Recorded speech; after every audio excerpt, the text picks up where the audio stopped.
a hora do agronegócio e alimentos, e recebemos hoje aqui, na nossa Jovem Pan, um assunto muito importante, porque o agronegócio não tem como missão exclusivamente gerar alimentos para essa população crescente no planeta.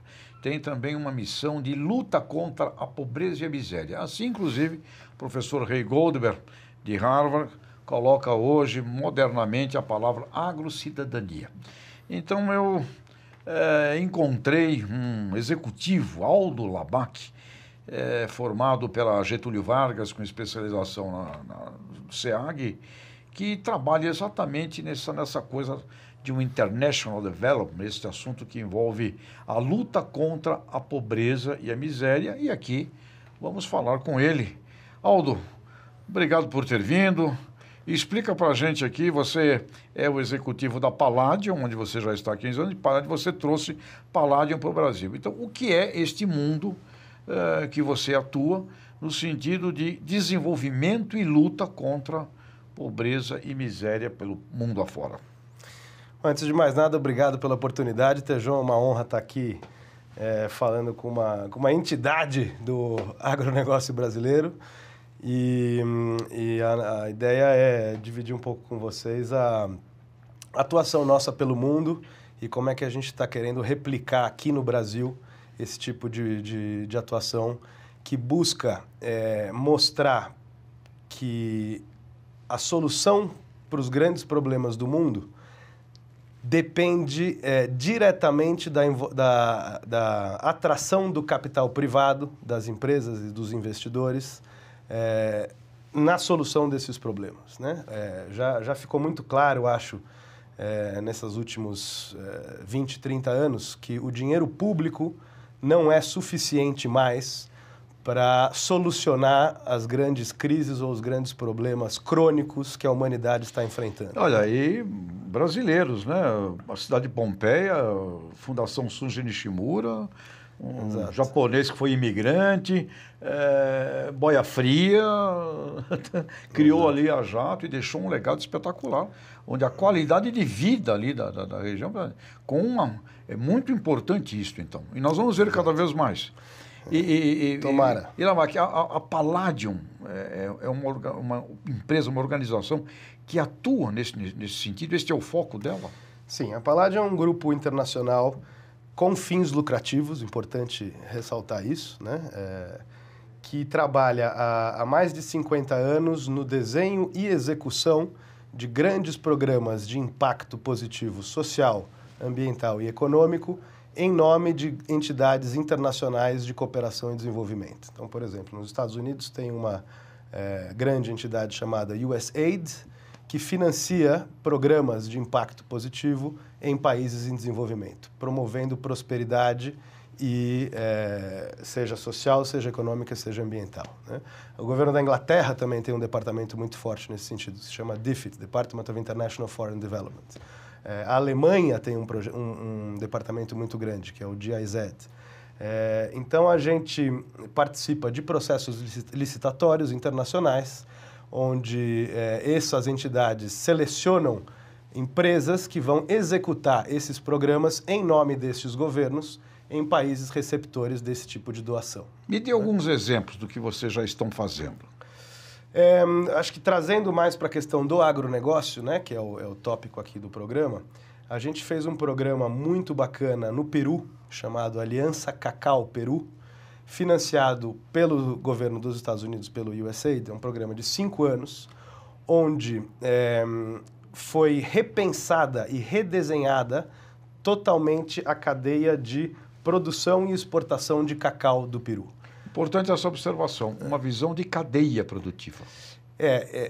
Isso é um ponto muito importante, porque a gente fez uma parceria há uns anos atrás com a Harvard Business School, de Boston, onde um dos professores, que é um dos professores mais renomados hoje na questão de sustentabilidade de negócios, ele fez essa parceria com a gente para estudar de todos os programas que a gente fez nas últimas décadas, né, que geraram efetivamente, ou que entregaram um impacto social, ou ambiental, ou econômico duradouro, né, o que esses programas tinham em comum, né? E ele identificou 4 grandes áreas ou aspectos em comum desses programas que geraram resultados melhores que os outros. Primeiro conclusão. Programas que efetivamente entregaram resultados superiores que os outros pensaram uma solução sistêmica para um problema e não focaram especificamente no problema pequeno que lhes foi apresentado. Vamos sair daquele problema pequeno e tentar entender qual que é o ecossistema que está em volta dele que faz com que esse problema aconteça, né? Então, esse é um problema principal. No caso da Aliança Cacau do Peru, o problema era que a renda dos pequenos produtores de cacau no Peru estava caindo, a qualidade do cacau que eles estavam produzindo estava caindo e muitos deles estavam migrando para a produção de folha de coca, que gerava um problema enorme, não só para a sociedade, mas para o governo também, né?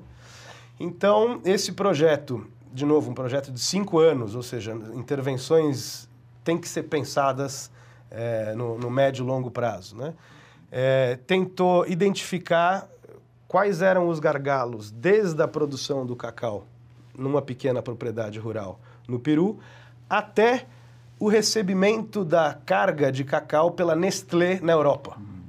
Então, como é que você identifica a causa e efeito, né, através dessa cadeia de valor completa, para tentar identificar quais as intervenções você tem que fazer para que todos os atores que estão envolvidos nessa cadeia saiam vencedores de um programa como esse. Eu acho que esse é o X da questão. Interessante. E no Brasil? Tem coisas em andamento, Aldo? No Brasil, a gente já tem 2 grandes programas financiados por entidades de colaboração e cooperação bilateral europeias. Um deles é um programa de 4 anos que busca identificar negócios, e eu reitero a palavra negócios, que vendam produtos ou serviços que contribuam para a melhor utilização do solo, seja mantendo a floresta em pé, seja contribuindo para reflorestamento, né?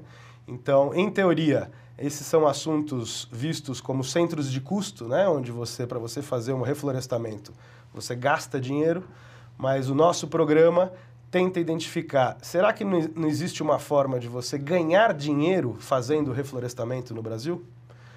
Será que não existe uma forma de você ganhar dinheiro mantendo a floresta em pé ou conservando a floresta? Então, esse é o nosso primeiro programa, que começou no começo do ano passado. E agora, em janeiro, a gente começou um outro programa bastante interessante também, financiado pelo Prosperity Fund. Esse é um bom nome que dá exemplifica a atuação desses organismos internacionais. Prosperity Fund. É um fundo constituído, um fundo constituído pelo governo da Inglaterra para contribuir para a prosperidade do mundo, né? Então, eles selecionam alguns países ao redor do mundo que possuem problemas crônicos cujo governo local não é capaz de solucionar e disponibiliza recursos e contrata empresas como a Palladium outra vez, né? Que já estão acostumadas a executar esse tipo de programa para lançar intervenções dentro, por exemplo, do Brasil. E esse segundo programa de Prosperity Fund, ele tem duas partes. A primeira parte é melhorar os serviços disponíveis hoje no Brasil de apoio a pequenas e médias empresas brasileiras que queiram exportar produtos e serviços para o exterior. Melhorar o suporte de micros e pequenos... a pequenas e médias empresas que queiram entrar no mercado internacional de produtos e serviços. Poxa, muito interessante. Muito interessante. Imagine só o que temos no Brasil de pequenas agroindústrias, por exemplo, com uma série de produtos, serviços. Exatamente. E hoje, acho que menos de 1% da exportação brasileira é realizada por pequenas e médias empresas, enquanto que na Alemanha, por exemplo, esse número é muito maior, na Inglaterra também. Então, um dos objetivos desse programa é apoiar essas empresas a se internacionalizarem, né? A outra parte do programa é montar um sistema de comunidade portuária que facilite a vida daqueles que querem importar um container ou exportar um container através de um porto marítimo. Então, você imagina que tem, sei lá, 15, 20 entidades do governo brasileiro, das quais você precisa de um carimbo ou de uma permissão para você receber um container. Então, a gente vai montar, junto com a Universidade de São Paulo, um sistema eletrônico que faça a interligação ou a interface de todos esses sistemas para facilitar o processo de recepção. É um despachante eletrônico. É um catalisador de sinergias entre os diversos atores, né, que participam desse processo portuário, né? Muito interessante essa ação. Qual é o tamanho do dinheiro no mundo hoje que envolve esse tipo de atuação? Bom, acho que aí a gente precisa falar de dois tipos de dinheiro, né? Eu acho que tem o dinheiro público ou de governos ou de cooperação internacional, que está aí faz muito tempo tentando gerar esse tipo de impacto positivo. E de uns anos para cá, e acho que é uma tendência que eu espero que venha para ficar, que o capital privado começou a entender a importância de investir nessas áreas, né, na solução desses problemas crônicos do mundo, não só porque eles são oportunidades de geração de receita por si só, mas que se esses problemas não forem resolvidos, o impacto negativo nos próprios negócios dessas empresas vai começar a talvez até inviabilizar a própria atuação dessas empresas, né? Isso significa que tem uma dimensão? Sim, então hoje no mundo, alguns organismos internacionais estimam em 350 bilhões de dólares que já estão sendo investidos em mecanismos que geram retorno financeiro e impacto positivo, seja ele ambiental, social ou econômico, né? O que ainda é insignificante perto da riqueza global do mundo, que a gente está falando de 200 trilhões de dólares, né, que existem hoje movimentando a economia do mundo. Você tem mais ou menos uns 100 trilhões do PIB, e isto multiplicado, alavancado com uma série de outras coisas, você duplica, triplica isso. Triplica, você vai entre 200 e 300 trilhões de dólares. Verdade, então, 200 e poucos bilhões, por mais que a palavra soe grande, comparado com a riqueza do mundo, ainda é basicamente incipiente, né? Mas já é um número que é maior do que o PIB de muitos países. Sim, e vem crescendo muito. 350 bilhões, não é? E vem crescendo muito, né? Eu acho que isso é importante. E no Brasil, tem um número desse? Tem, a gente está achando aqui, a gente está estimando no Brasil hoje algo em torno de 250 milhões de dólares, né? Que também é uma quantidade irrisória comparada com a riqueza, com o PIB do Brasil, mas que que mostra uma tendência muito grande de crescimento e de que veio para ficar de novo, né? Eu acho que isso é uma tendência que aqueles que estão à frente do seu tempo hoje, em termos de desenvolvimento econômico, já perceberam a importância de você ter um olhar mais global e sistêmico, como eu disse, olhando para a comunidade e para o meio ambiente, no seu processo produtivo, né? Um aspecto muito interessante. É uma filantropia, mas ela vem assim: a pobreza e a miséria podem gerar e devem gerar resultados econômicos financeiros positivos. E isto preservado e guardado fundamentos éticos. Exatamente. De sustentabilidade, responsabilidade social, fair trade, esse tipo de coisa. Este é o raciocínio.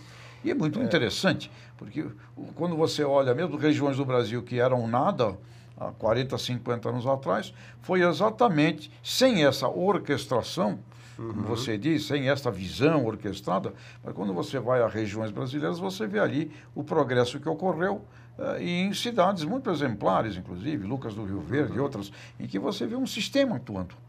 Esse sistema atuando. Portanto, a ideia é que isto seja multiplicado numa visão estratégica e de gestão para que o fracasso não domine o sucesso. Sucesso nessas ações.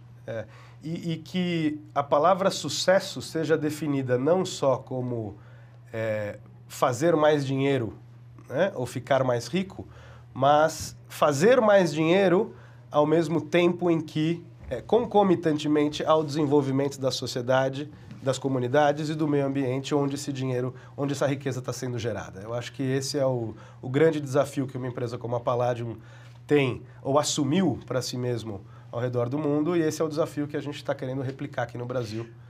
Como você busca parcerias, visões, né? Os nossos telespectadores, ouvintes, internautas, como é que entra que tipo de gente, que tipo de organização é interessante para essa conversa? Muito interessante essa pergunta, porque aí você dá o gancho para eu descrever a segunda conclusão que o tal do professor de Harvard chegou nesses programas, né? A conclusão é impossível gerar esse tipo de impacto ou de resultado sozinho, seja você um governo, seja você uma empresa. A colaboração entre diferentes atores com motivações e objetivos diferentes e com recursos de natureza distinta é fundamental para você entregar esse impacto sistêmico do qual a gente está falando, né? Nasce daí um conceito muito que já está virando moda aí no mundo do impacto positivo, que é o conceito de blended finance, que é financiamento misto, né?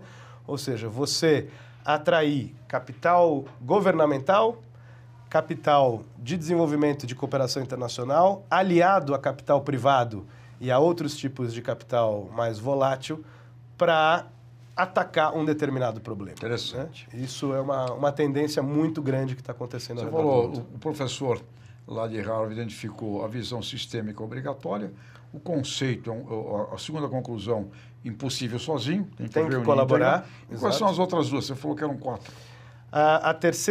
O terceiro componente fundamental é a obrigatoriedade, eu vou até ir além do necessidade, a obrigatoriedade de você atrair capital privado na solução desse problema. Se você não tem gente que está disposta a investir dinheiro, não só filantrópico, e aí eu acho que é uma coisa importante, o dinheiro da filantropia é muito importante, mas também não é suficiente para solucionar esses problemas. Então você precisa atrair capital de risco, que está interessado em retorno, talvez não nas mesmas taxas de retorno de mercado financeiro, mas que está atrás de retorno, ao mesmo tempo em que gera impacto social e econômico. E o quarto? O quarto é, quando você pensa numa intervenção, você tem que desenhar essa intervenção já pensando na fase 2, na fase 3 e na fase 4 dessa intervenção. Ou seja, você tem que ter uma visão de longo prazo quando você concebe uma determinada iniciativa que vai trazer um impacto positivo, ao mesmo tempo que um retorno financeiro. Muito né? bom. Ou seja, é um mundo novo, capitalismo consciente, reimaginar o capitalismo, é uma coisa nova que está em andamento e já com estruturas de executivos, profissionais atuando e com esses 4 fundamentos muito ricos desse agreement, desse acordo que vocês fizeram aí com a Universidade de Harvard, onde realmente Harvard é a casa central dos pensamentos do agribusiness planetário. Portanto, meu caro Aldo Labak, suas considerações finais aqui para a nossa Jovem Pan, e eu desejo um sucesso imenso, porque creio muito sim nisso que vocês estão trabalhando. Agradeço muito mais uma vez a oportunidade. Eu confesso que a gente está muito entusiasmado com o potencial de replicar esse tipo de coisa aqui no Brasil, porque o Brasil é um país que possui todos os ingredientes para fazer isso funcionar, né? Aqui a gente tem recursos naturais infinitos, a gente tem muito dinheiro privado e público aqui disponível para esse tipo de coisa.